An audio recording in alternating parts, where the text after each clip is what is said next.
everybody will be so tired, because of the full meal, you'll be very sleepy. You will be free to sleep while I'm talking.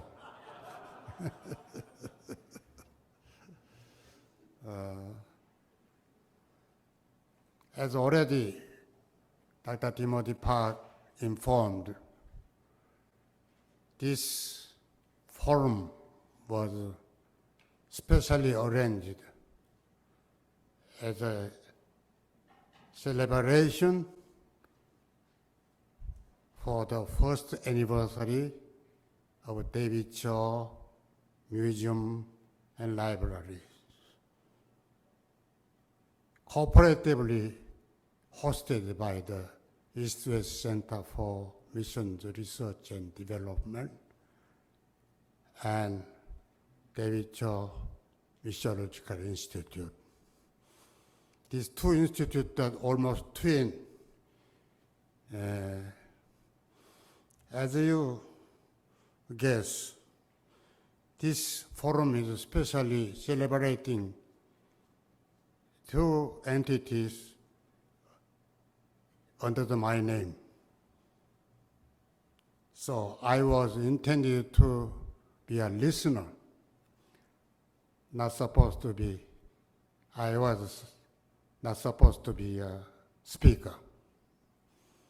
I came here to hear from many of you. You come from various parts of the world. You are representing many countries throughout the world. Some of them come from Africa. Some are representing India and even Egypt, Indonesia, India, Nepal, Vietnam, many others, So this is really a great joy for me. Then I requested to Dr. Park omit my name from the list of the speaker.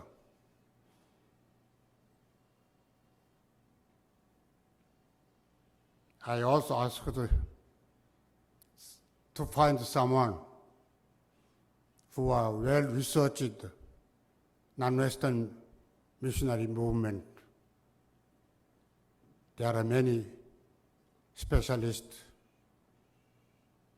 those who are doing non-Western missionary movement throughout the world. But he, however, refused my request and insisted to prepare a paper on non-Western missionary movement history. Today, I'm here on this platform because of Dr. Timothy Park's strong request.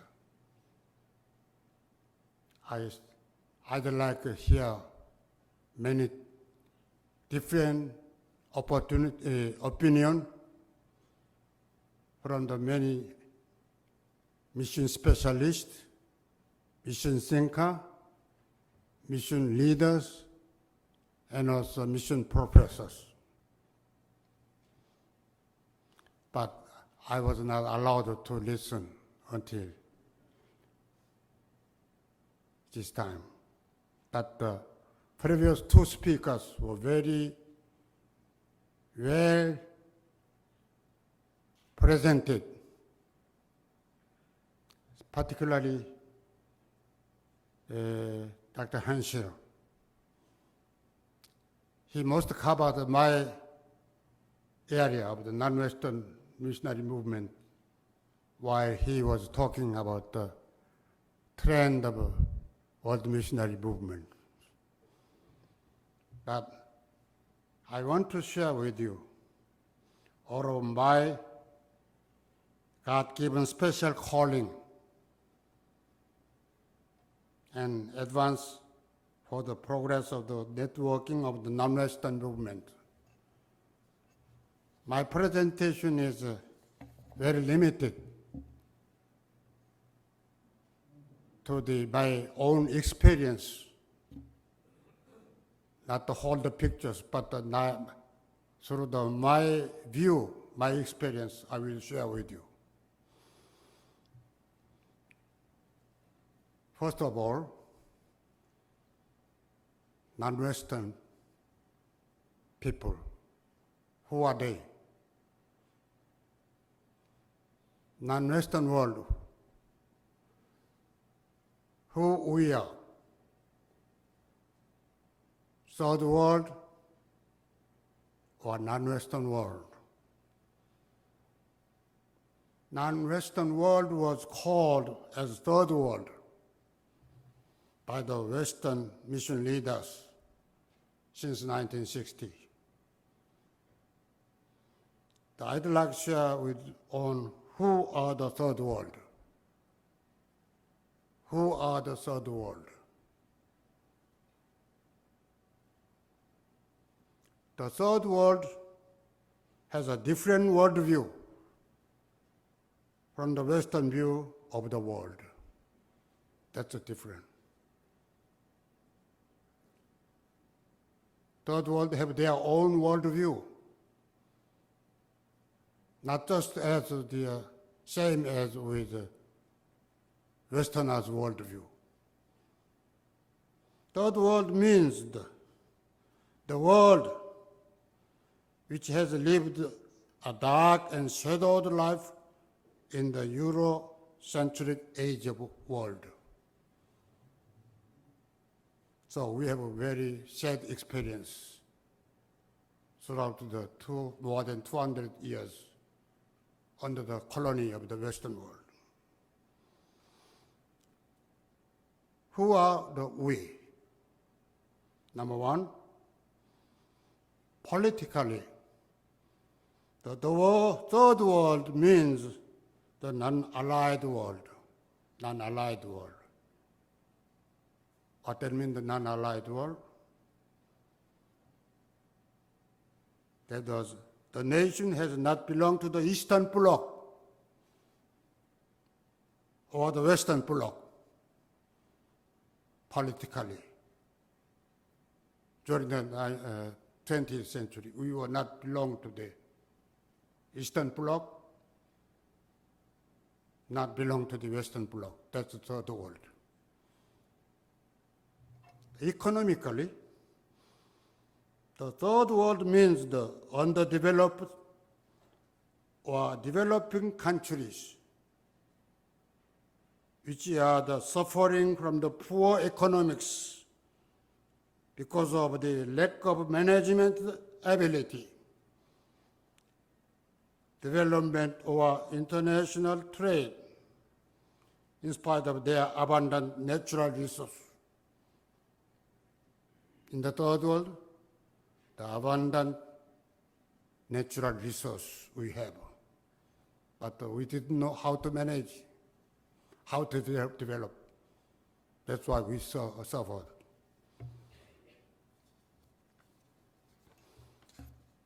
Historically, the third world were colonial societies of the Western world. All of the third world were colony of the Western world. Number four, psychologically, the third world wanted to terminate from the remaining forces of the post-colonial society of the traditional imperialistic Western powers. Number five, racially and nationally, the third world are nations which fought for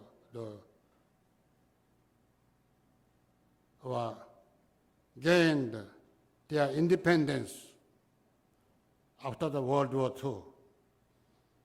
Nevertheless, they are still fighting against chaos or disorder as they build their own nations. Number 6, culturally, the third world means non-Western culture. Third world cultures are quite far different from the Western cultures. Number 7, regionally, religiously, third world means the non-Western, non-Christian world, until 20th century, In mission, the third world means the new force of sending missions from the country which was traditionally only received missionary from the Western Christendom. We were receiving countries. Number 8, regionally, the third world seems to belong to the South. The third world occupies the 70% of world land basis. The third world includes 77% of the world population. The third world also means those who have lost their self-identity, those who have the high illiteracy rate, very low unemployment, a gulf between the rich and poor, underdeveloped health service, high mortality rate, the coexistence of the modern and the primitive, and the suffering from unceasing wars and battle waged by the superpowers. Number 9, on the other hand, the third world is also the world with better preserved natural environment, with less pollution from the modern science, with less of the decadent trend of the modernism, and with more humanistic societies. That's the third world. Now, secondly, we have to think about what's the distinction of the non-Western missions from traditional Western mission. Number 8. The Protestant mission of the Western Christendom was originated in the colonial age of the Western Christendom since AD 70-90.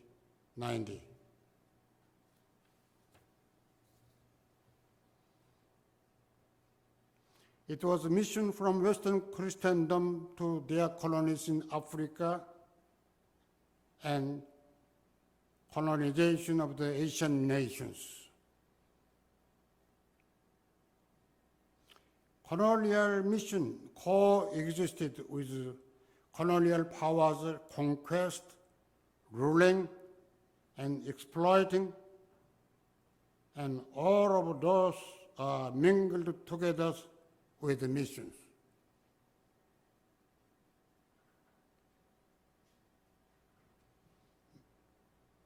Mission was supported by the substituting Westernization for Christianization.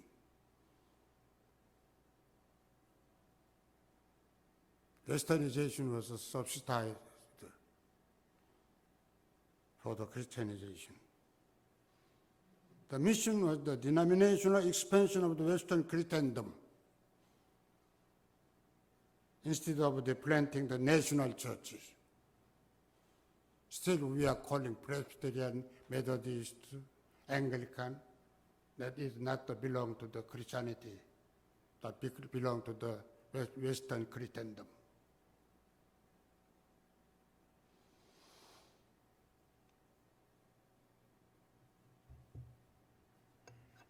The peculiarity of the colonial mission was the mixture of the colony, commerce, and Christianity together. 3C. Colony, commerce, and Christianity very mingled together. That the Western Protestant mission lasted 200 years. Next one is the non-Western missions were sprung up from the decolonized Asian and African continent after the end of the Second World War, 1945. Decolonized Asia and Africa become newly emerging mission forces after the Second World War. The most of them were the colonies of Western Christendom. Korea was very different. We were a colony of Japan. We were not a colony of Western powers. That's unique background become most strongest capital of Christianity in the world. Because we were not colony of the Western Christendom. That was a very unique reason. Why? How Korea was the capital of Christianity in the world. That's the reason. We were colony of the non-Christian, Shintoistic Japanese empire colony.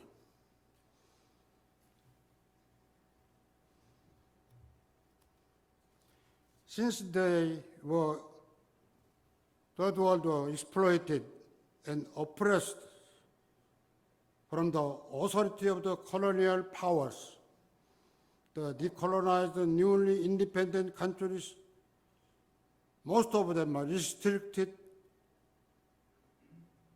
missionary activities in many third world countries. Under the unfavorable, restrictive Christian activities of ruling powers of the one's own nation, the Asian churches and African churches were regenerated as the Christianity of their own nations from the former status of transplanted denominational church of Western Christendom.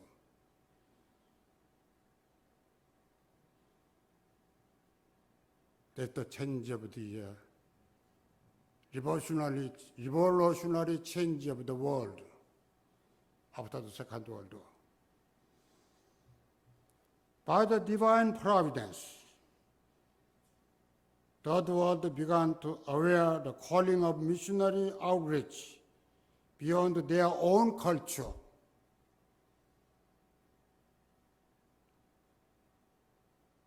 They were exploited and oppressed for a long time as the colonies of the Western Christendom. And they were still poor. Some of them were still stateless people as refugees to the other continents. However, this third world Christian never stopped proclamation of gospel to the other people. This symptom was very much similar to the apostolic mission in AD 30 to 300. Also, genesis of the apostolic mission. Genesis of the apostolic mission were carried by the homeless, stateless, and poorest of scattered refugees. That was the apostolic mission. They were not rich country. Apostolic mission was not from the ruling power, but from the homeless, stateless, oppressed people began to plant gospel to the other land.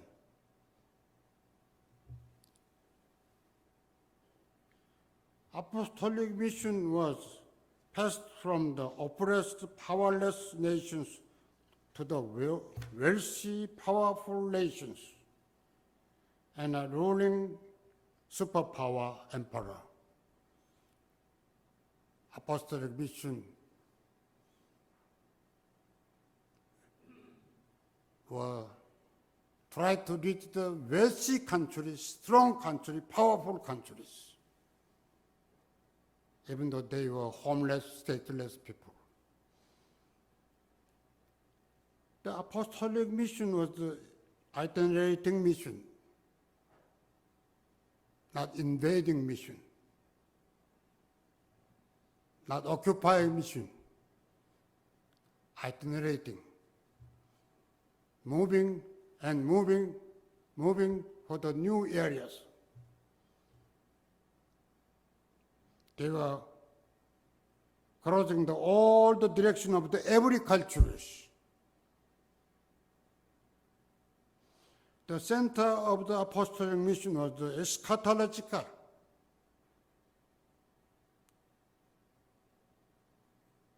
Which proclaimed the second coming of Jesus Christ.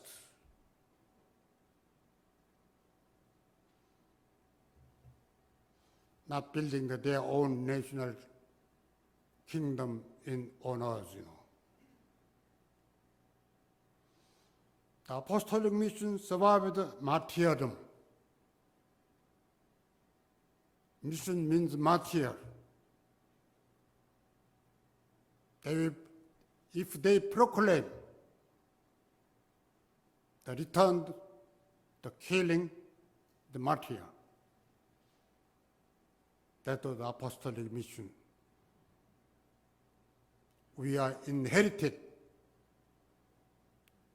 from the apostolic genesis. That's the difference between the Western mission and non-Western mission. Currently, the difference of the world between the West and the East, between the North and South, are disappearing, almost same. Nothing different.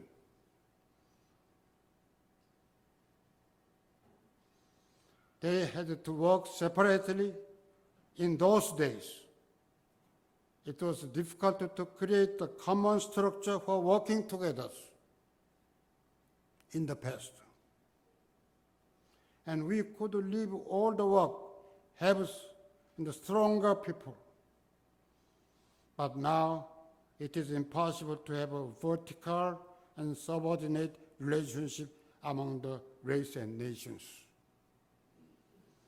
Now we are the workers in sunset, called the last harvest in the global villages.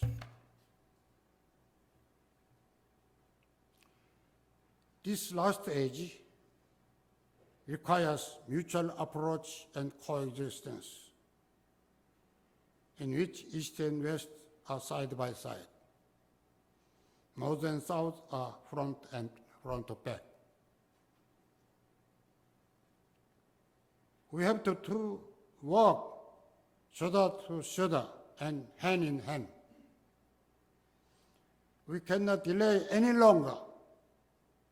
We cannot separate any longer. We should not stay outside the vineyard. The end of the world is approaching. We have to call the last mission forces without holding back any reserves.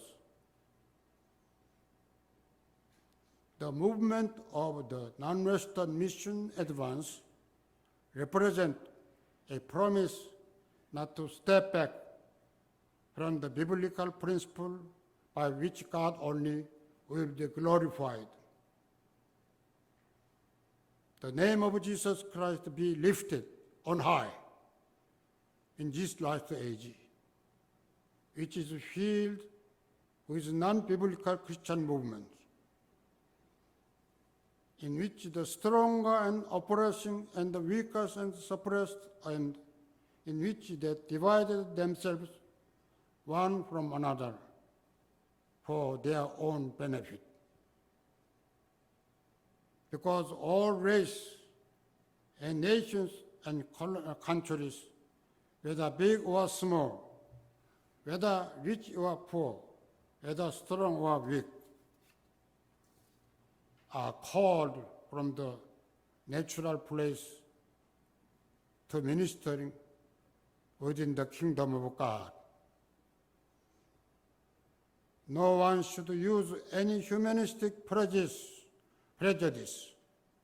or denominational ambition or any traditional Christian system of structure to hinder or oppress our independent, indigenous, spontaneous effort. As the world is divided into many ideologies, cultures, and social structures, we must recognize and respect the fact that we think differently and our situations are different from one another. But at the same time, because we know that one God called us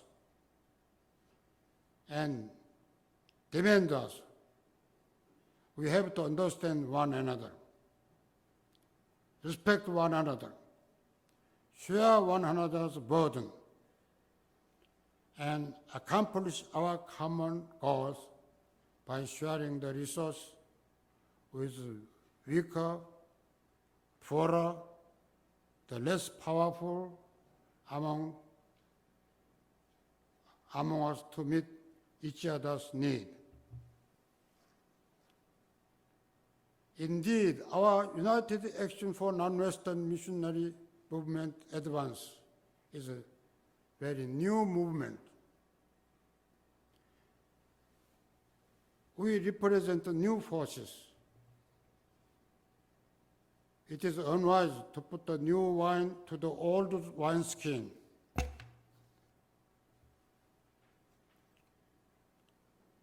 Last 50 years, I was making a new wineskin to hold new wine.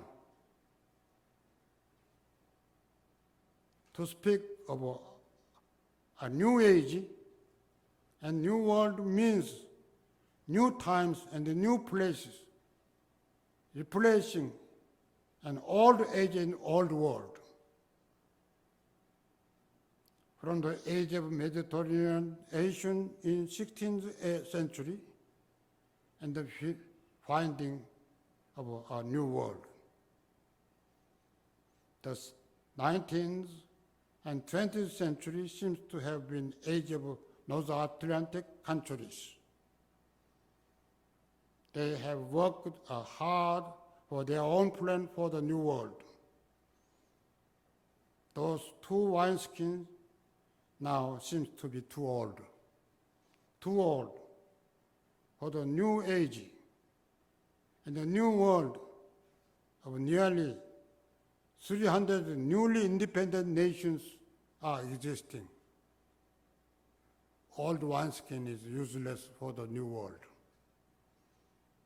The world is changing so fast, so much, and so many ways that we cannot repair some of those old structures to meet our own need today. The door of the new age is opening to us. This is the age of the small. We were the small people, small nations. But this age is for the small people. Little, the weak, replacing the big and strong. We were very little, very weak, very small. But replacing the big and the strong. It could be called the age of ants of the grasshopper. We are something like an ant, something like a grasshopper. Third world. I saw the big house of ants in Africa, Latin America. Such a small insect of the ants. In Africa, they build a very tall ant house, Such a small insect ants. How could we able to build such a big house? As tall as the human being, I found that in Africa. That was the ant's house. That exists in Latin America too, not only Africa. We'd like to build ants' house. We are the ants. We are the grasshopper. We are not a bigger one. We are not strong.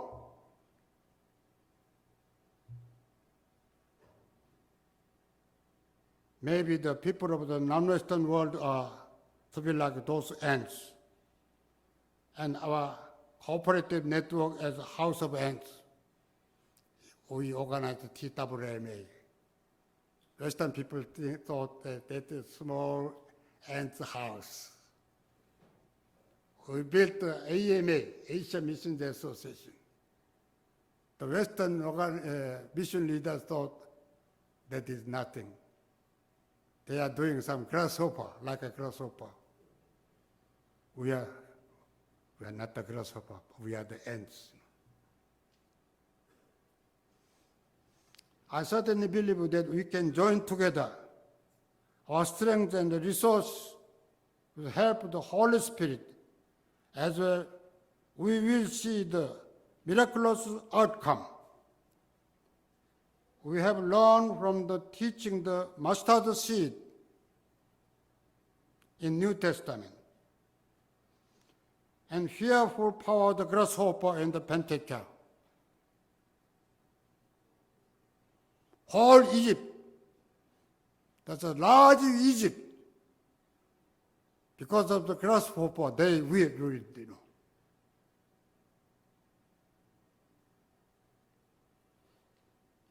We are just like ants and the grasshopper. Many people are looking down. We are approaching the age of which we will discover the power of the weak, power of the poor. Poorest country become the rich country now.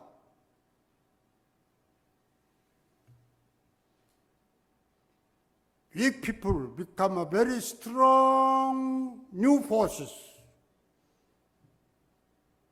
The year beyond 2000, may we be the age that we belong to the powerless in the week of today. The coming new age is the age when the weak will join together to be the strong, and the weak still disgrace the strong. New age will be the last age of the Holy Spirit, in which the nucleus life of the world will explode.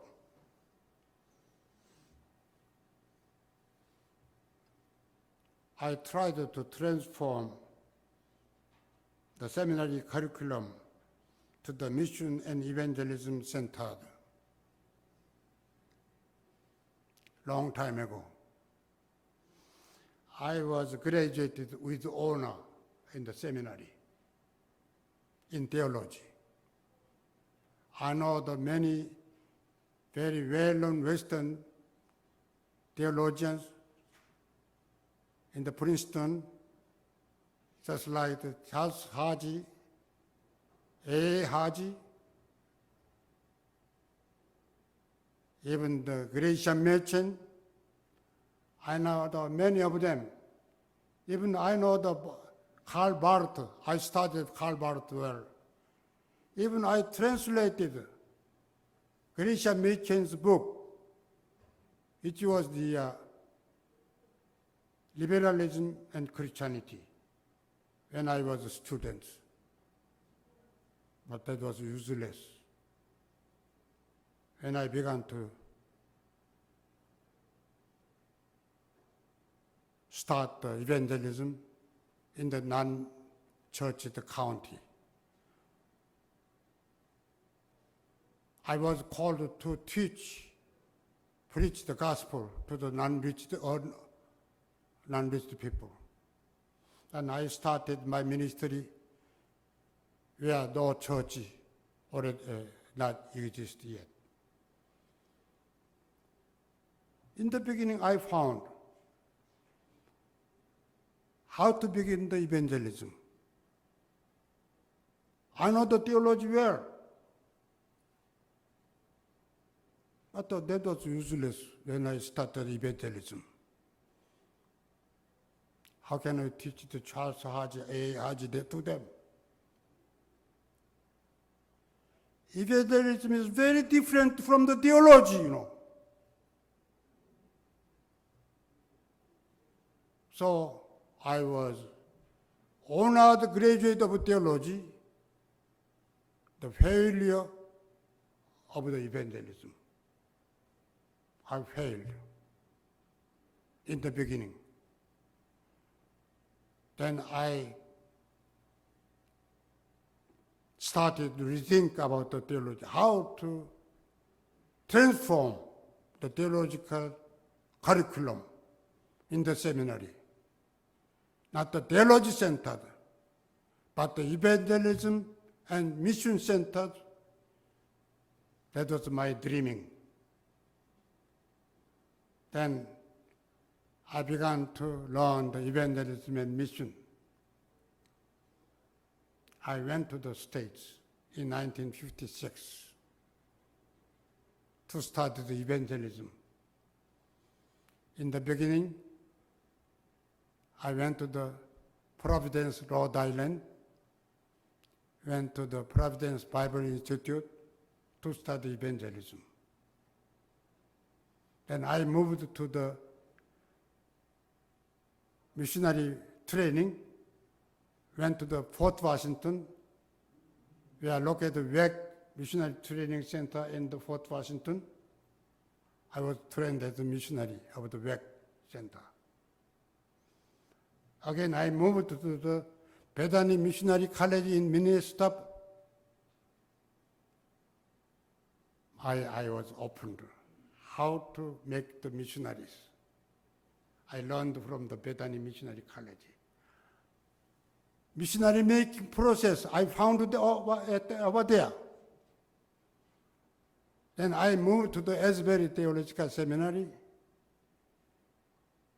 Until the 1950s, there was no any seminary in the States. We are teaching the evangelism and mission for the THM program and the graduate school. Only Asbury Seminary at Wilmore, Kentucky, they had evangelism and mission center for the training. And I went there.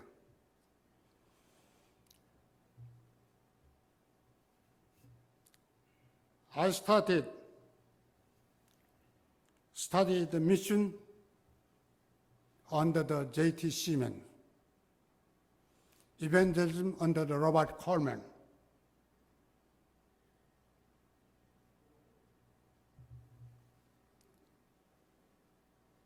Finished my graduate degree at Asbury. I returned to Korea in 1960 after 4 years.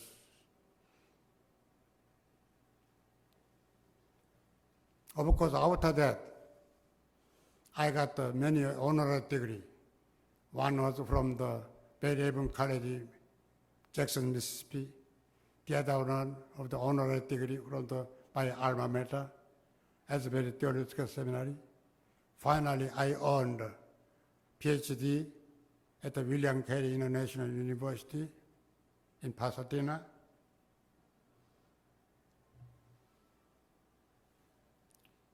In 1961, I began to advocate for mission and evangelism study course at the seminaries in Korea. Until that time, 1960, no school, no seminary in Korea teaching mission and evangelism, only theology.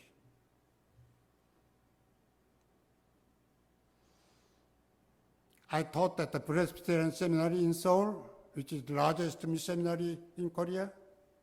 Secondly, I was invited to teach at the Methodist Seminary in Seoul, Holiness Seminary, OMS. I was the advocate of the mission and evangelism instructor at that 3 seminaries.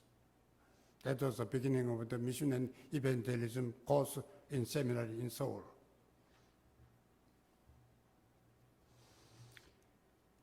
In 1963, until that time I taught in the seminary, but the seminary training is not enough, so I started International School of Mission at a graduate school. Later, that expanded as a U.S Center for Missions Research and Research Development. Through that institute, over 2,000 Asian missionaries were trained, not only Korean. Some students we gave the scholarship from Indonesia, from India, from Philippines, from Singapore, from Malaysia, from Hong Kong. Small, divided country prepared the scholarship for the Asian students, those who are bigger country than Korea. Indonesia, very large country, you know. India is the biggest country in Asia. But to invite the students, I gave the full scholarship, room and board, tuition, extra money for them. Even transportation between their country to Korea, I did by Korean money. That was my beginning of the missionary united action of the non-Western missionary movement in Asia. That was the beginning. 1973 was that.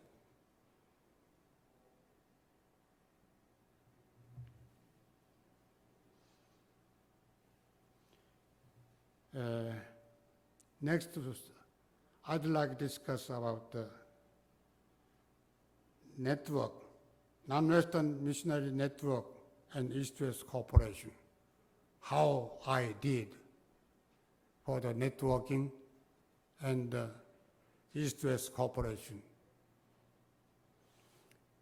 We Asians are very beginner, well-experienced Western specialists needed. So we have to have the East-West cooperation. Collaboration. Without collaboration, we cannot develop the non-Western missionary movement at all. I dreamed of building partnership with Western mission to develop leadership for newly emerging Asian missions.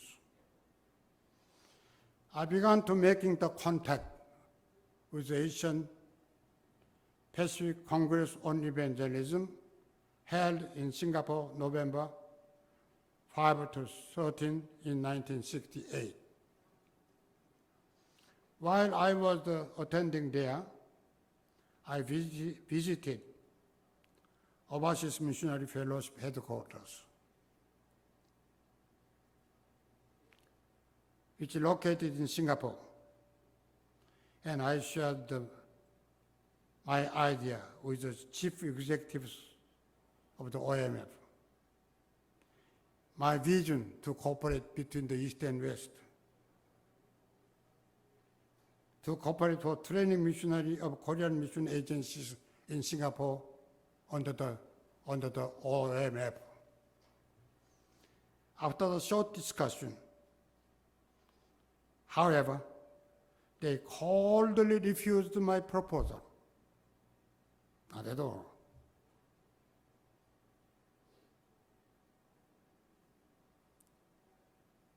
Even OMF, Hudson Taylor built OMF until 1968. They never dreamed Asian can be a missionaries yet. They coldly refused my proposal.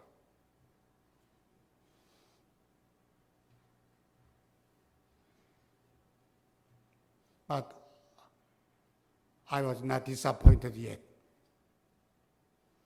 I continued to contact Western Mission Organization in Asia, asking their cooperation, newly emerging missions association.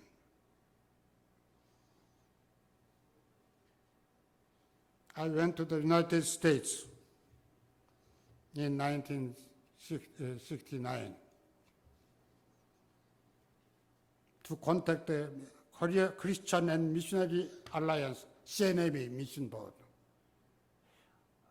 CNMA Mission Board was located in Times Square in New York. I met Louis King, General Secretary. I proposed to work together in Vietnam.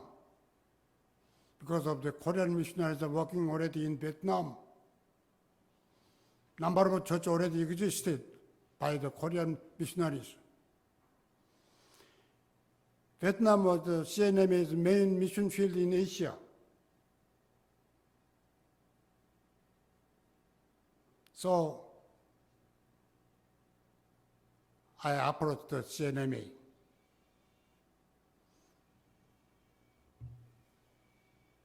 I shared with them. They gently heard. They treated me well. Good lunch, buffet lunch was served for me. That was different from the OMF and the CNMA. However, gently refused. OMF was coldly refused, but the CNMA was gently refused. Then I continued my contact. I went to the Wilmington, Delaware, where the World Presbyterian Mission existing. I met the CEO.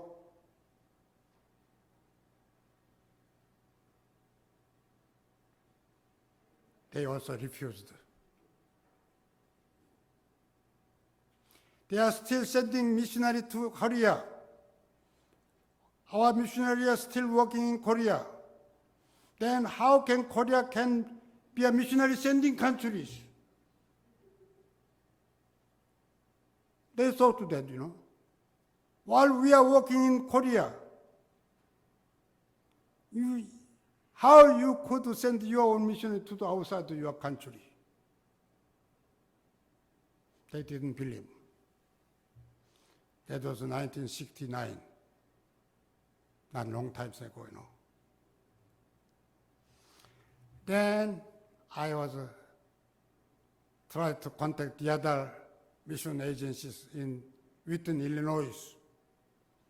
I went to the team mission headquarters, the Evangelical Alliance mission, because I had a good contact TMA team mission in Korea.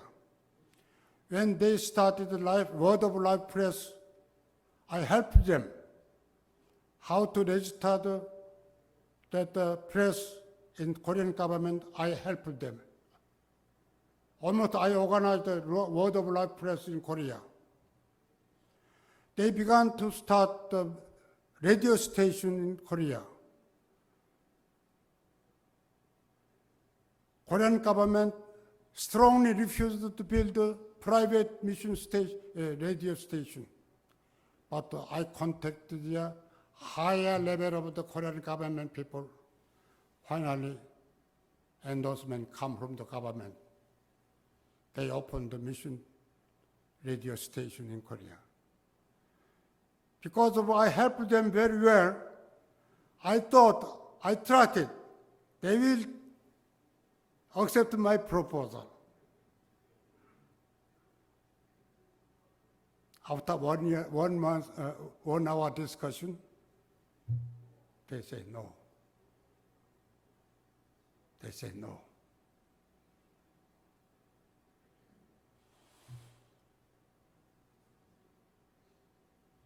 That's the reality until the 1969.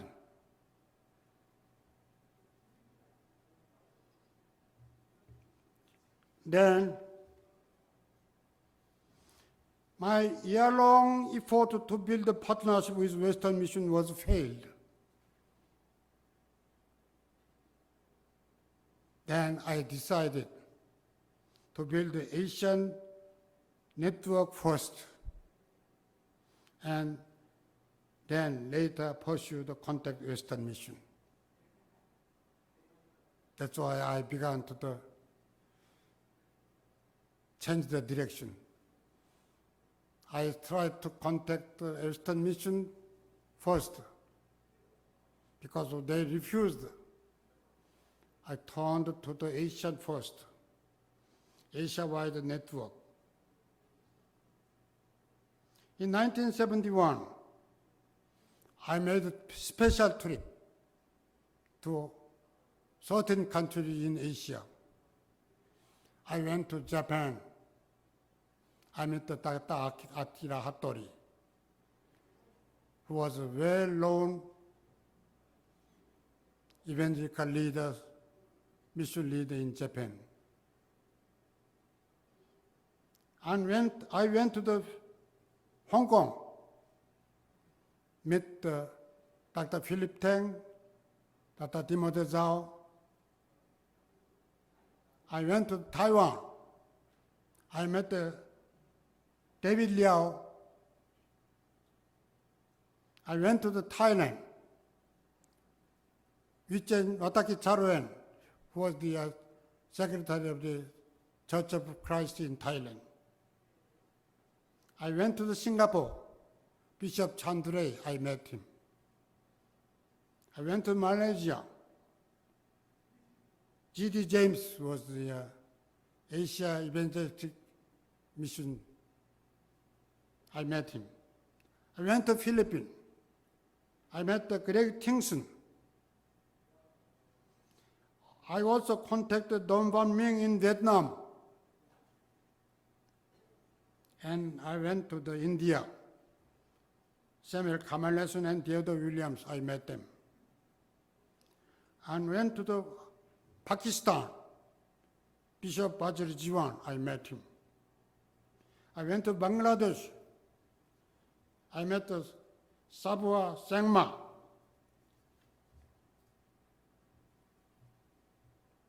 That was the certain country in Asia. All of that peoples were major leader of Asian missionary movement in 1960s. They unanimously agreed to help launch a network of Asian missions and to cooperate, fostering mutual relationship between the partners. I was so happy. No one refused. Everybody very welcomed. Then we finally reached the consensus to call all Asia mission consultation, which would take place in Seoul in August 1973. In September 1971, I turned again to the Western country. I attended the Green Lake Conference, which was the joint meeting of the EFMA, IFMA. Around 1,000 mission leaders of the United States come together. At the platform, I have announced upcoming All Asia Missions Consultation Plan. I announced that. That will be held in the August 1973. I gave the open invitation to all the mission leaders. Those who are interested, please contact my room. I gave them my room number of the hotels. Response came from the many mission scholars.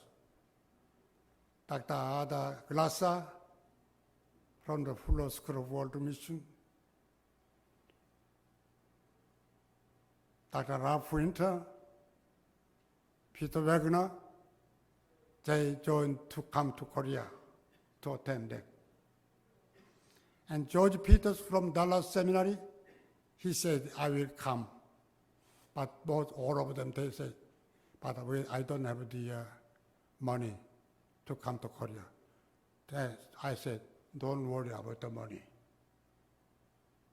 I'll prepare your round-trip airfare. Maybe that was the first time which received the yellow man's money by the white man.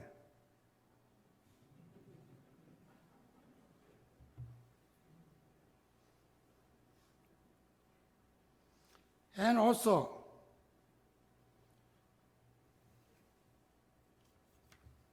Jack Friesen, Executive Secretary, IFMA, he said, I will come. Clyde Taylor, Executive Secretary of the EFMA, he will come. Dr. Weldon Scott, General Secretary of the World Evangelical Fellowship, he said, I will come. Horace Williams, Asia Director for the WEC mission, he said, I will come. With my invitation to these high-level Western mission leaders, I achieved my goal of cooperation between the East and West for the Asian missionary leadership development. The All Asia Mission Consultation was held in Seoul from August 27 to September 1 in 1974.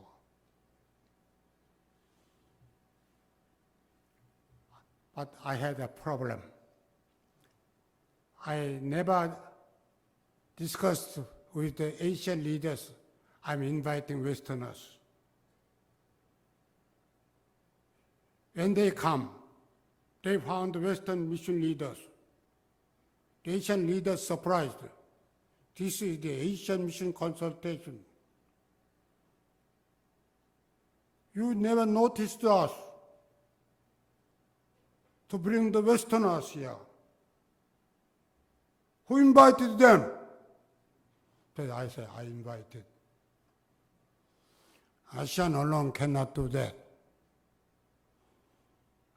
We have to do together East and West That's why I invited West to join East. But they didn't agree.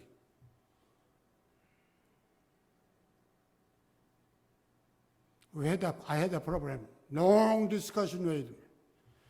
That was a 5 days consultation. Then finally I negotiated.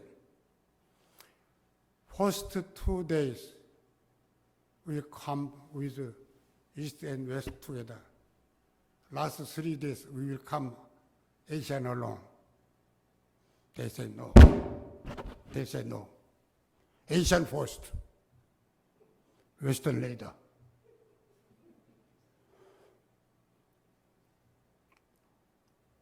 I have no anti-Western spirit because we have no experience of the Western colony.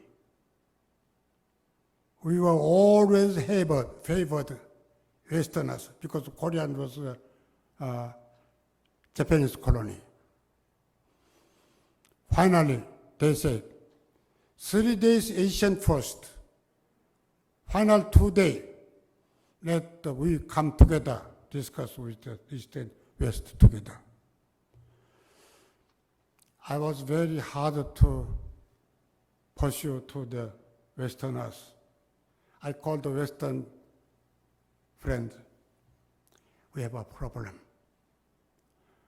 Those who formerly your colony country come from Indonesia, India, Singapore, Pakistan, etc.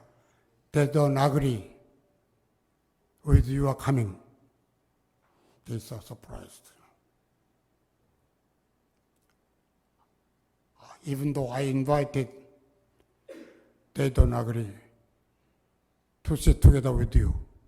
The reason was that they are talkative. Westerners are talkative.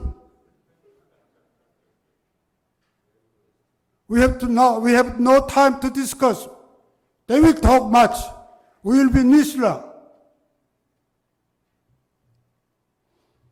Then, very much angry. Who was very angry? George Peters was very angry. Who refused us? Who would like to omit us? Then, but Dr. Winter said, there are no reason to refuse their suggestion. We will wait 3 days at the outside. First 3 days, Westerners were unable to attend their meeting. They are waiting at the outside of the door. Try to listen what they are talking.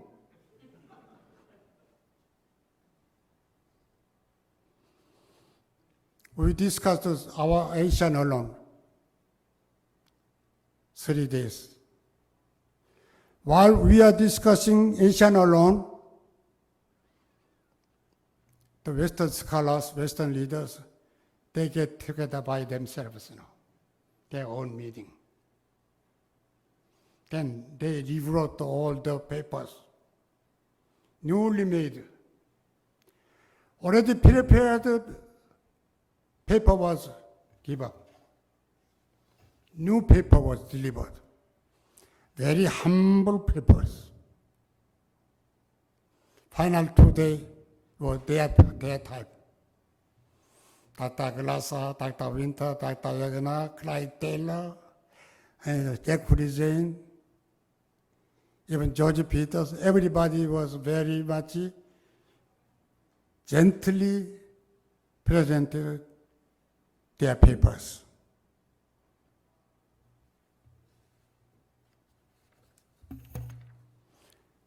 After that,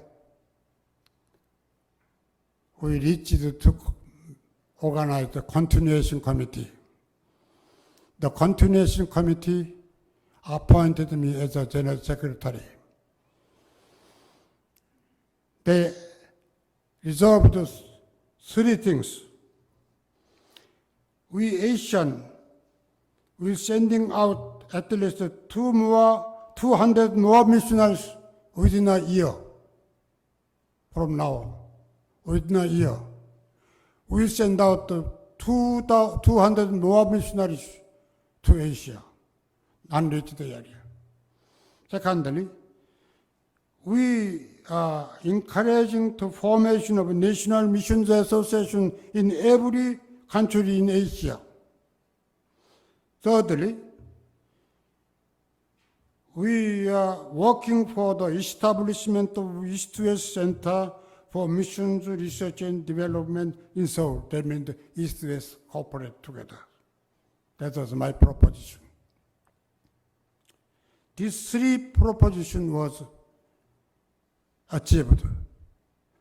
Within 1 year, we had sent 200 more missionaries to Kalimantan, Indonesia, which is most unevangelized zone in Indonesia. Northeastern area of Thailand, we are the most of the unevangelized Thailand area. We sent 200 more missionaries there. Then also, Missions Association was formed until the 1945. Japan, Korea, Hong Kong, India, Indonesia. Here we have the India Missions Association. That was organized because of the All Asia Mission Consultation decision. In Japan also. In Hong Kong, Dr. Philip Deng organized the Hong Kong Missions Association. In Indonesia, Dr. Octavianus organized it. Then, U.S Center for Missions Research and Development was established immediately after the consultation in 1973. First Summer Institute of World Mission was held. From the next day of the consultation.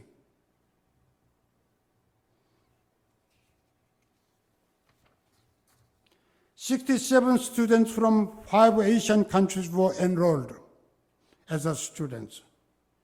4 professors who attended the consultation, Dr. Glassa, Ralph Winter, Peter Wagner, George Peters, they were instructors for first Summer Institute of World Mission.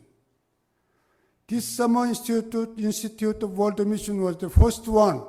Until that time, full of themselves, they didn't have the Summer Institute. After the 1973, they saw this is very effective. Then they started 2 years later, summer course,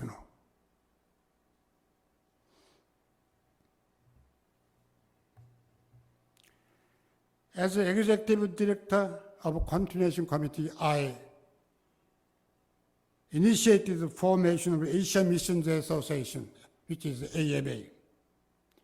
It's become a first regional missions association in the world. AMA inaugural meeting met from August 28 to September 1 in 1975 at the Academy House in Seoul, with delegates from the 13 Asian countries: Bangladesh, Republic of China, Hong Kong, India, Indonesia, Japan, Korea, Malaysia, Pakistan, Philippines, Singapore, Thailand, Vietnam, and the Western Fraternal delegate from Germany, Netherlands, and United Kingdom in the United States. The inaugural convention of AMA affirmed Seoul Declaration on Christian Mission, which I have drafted. Seoul Declaration on Christian Mission. That declaration became a counterpart of written declaration, 1966, and the Frankfurt Declaration of 1970. AMA grew very quickly, influenced even beyond Asia to Africa and Latin America. Nigeria Evangelical Missions Association was formed by Panababa, who attended the second triennial convention of AMA in Singapore, 1978. The Association of the Brazil Missions formed by the Jonathan Santos, who attended the third triennial convention of AMA in Seoul, 1982. In addition to that, the Third World Missions Association was launched in May 1989 as an intercontinental network of missions in Asia, Africa, and Latin America. Many Western leaders noticed these ventures. They opened their eyes. I was invited by Billy Graham to join the preparatory consultation for Lausanne Congress on Evangelism. Preparatory consultation was held in Atlanta, Georgia, 1 year before 1974. I was honored to serve chairperson at the third days of meeting of the preparatory consultation. Maybe this was the first time small yellow person become a chairperson of the Lausanne Congress consultation.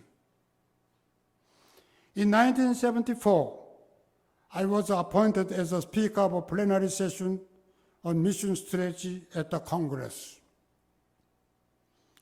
My paper at the Lausanne, entitled Innovation of Mission Structure for the New World. Innovation of mission structure, because of that subject is very strong impact. Many television newsmakers focused my face. This yellow guy trying to be an innovator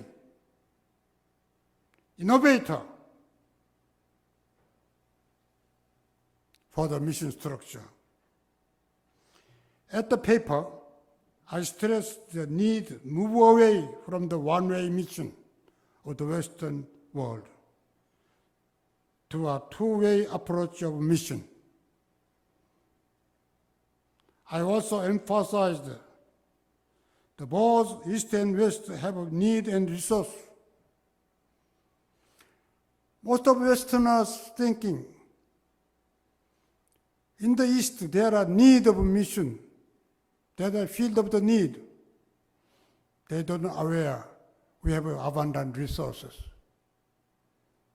The Westerners, they have resources, but we know that they have need missionary to Western world.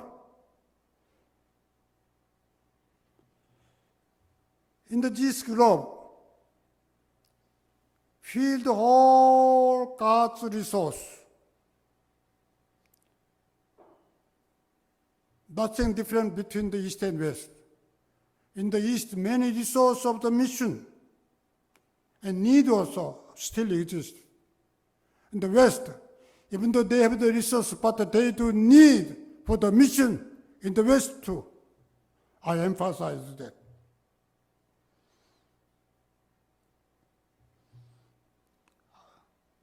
And input-output must therefore come from the both sides. Input-output must come from the East and West together. And East and West should join hands in order to research and analyze the availability of the resource and area of the need. And in this way, to produce new force of mission from both worlds. not one side, In this ongoing effort, the Lord gave me a number of loyal partners of the West to fulfill my dream of East-West cooperation in missionary leadership development. The first was Donald McGavran, Fuller School of World Mission. He encouraged me with writing an article in 1972 in his Church Growth Bulletin. Even though I had not had the opportunity to meet him personally until 1972, he had heard about my effort to stimulate the missionary movement in Asia and spoke highly of my labors. By my invitation, he came to Seoul in 1974 to teach the Summer Institute World Mission, which I have started in 1973. He advised me continuously in my work toward developing Asian leadership in mission. Until his death, he was a loyal supporter for my effort to bring East and West together in mission cooperation. The second was Ralph Winter,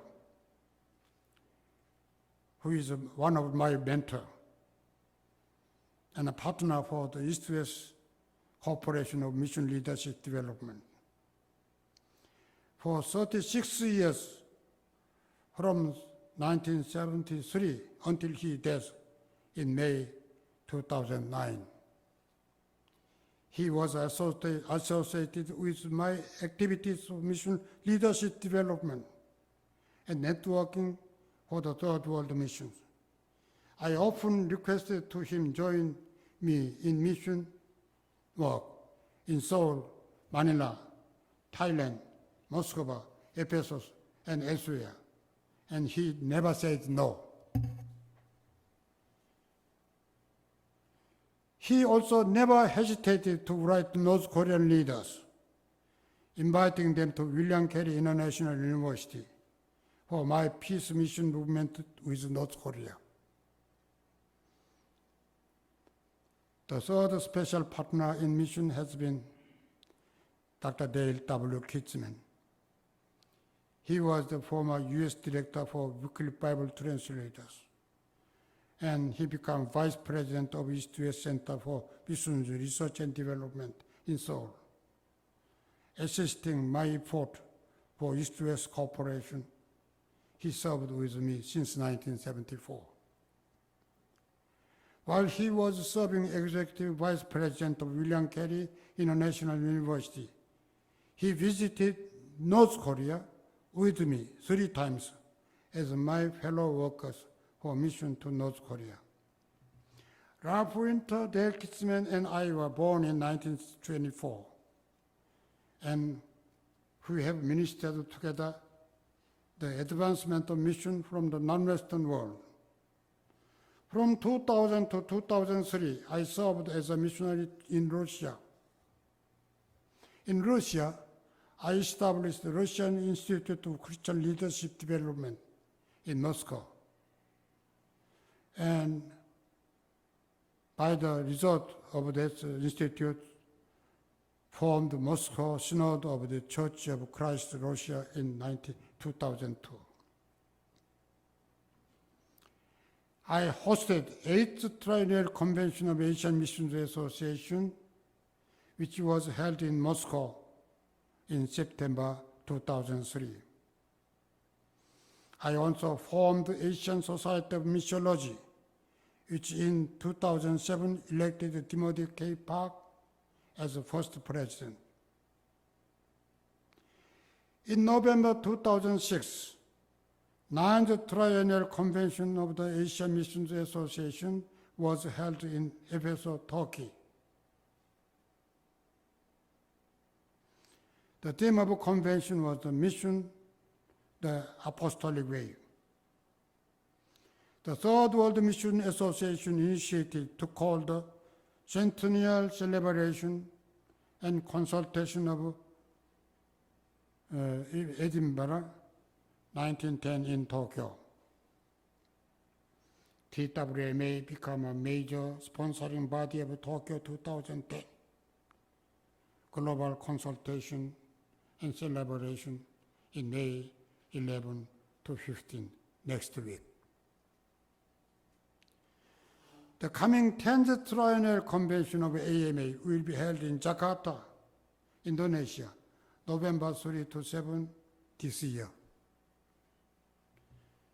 That will be hosted by the Jacob Napfai, who graduated U.S Center in 1978. All of this achievement was the result of my initiation of the non-Western movement, collaboration with East-West, networking formation, Asia-wide, and the third world-wide, and the global-wide. Yongjung Cho, as a planner of the Tokyo 2010 meeting, also he was elected as a general coordinator for the global network of mission structure, JNMS. That was the dream of the Ralph Winter. So we have the AMA, IMA, KWMA. In every country, they have the association. Also Asia Association, Third World Association, now Global Association. That is the way, the accomplishment of the mission before he coming on again, on us again. Thank you.